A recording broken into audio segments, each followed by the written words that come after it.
ধরেই ইউনিক কিছু খেতে ইচ্ছা করছিল আর আমি ভাবলাম ব্রেড ক্রাম্বস দিয়ে চিকেন বান বানিয়ে ফেলি। তো সেই রেসিপিটাই আজকে নিয়ে এসেছি তোমাদের সাথে শেয়ার করতে। প্রথমে একটা বোলের মধ্যে 2 কাপ পরিমাণ ময়দা, স্বাদমতো লবণ, 1/3 কাপ পরিমাণ চিনি আর উষ্ণ গরম দুধ দিয়ে একটা সফট ডো তৈরি করে নিয়েছি। লাস্টে কিন্তু সামান্য একটু তেলও দিয়েছিলাম। আর এদিকে কিন্তু আমি চিকেনের পুরটা রেডি করে নিচ্ছি।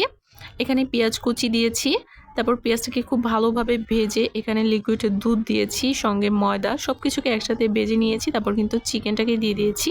আর চিকেনটা কিন্তু আগে থেকে সিদ্ধ করে ছিঁড়ে রেখেছিলাম সামান্য টমেটো সস, গোলমরিচ গুঁড়ো দিয়ে খুব ভালোভাবে নেড়েচেড়ে নামিয়ে নিয়েছি। আর এদিকে 1 ঘন্টা পর কিন্তু আমার ডোটাও একদম ফুলে গেছে।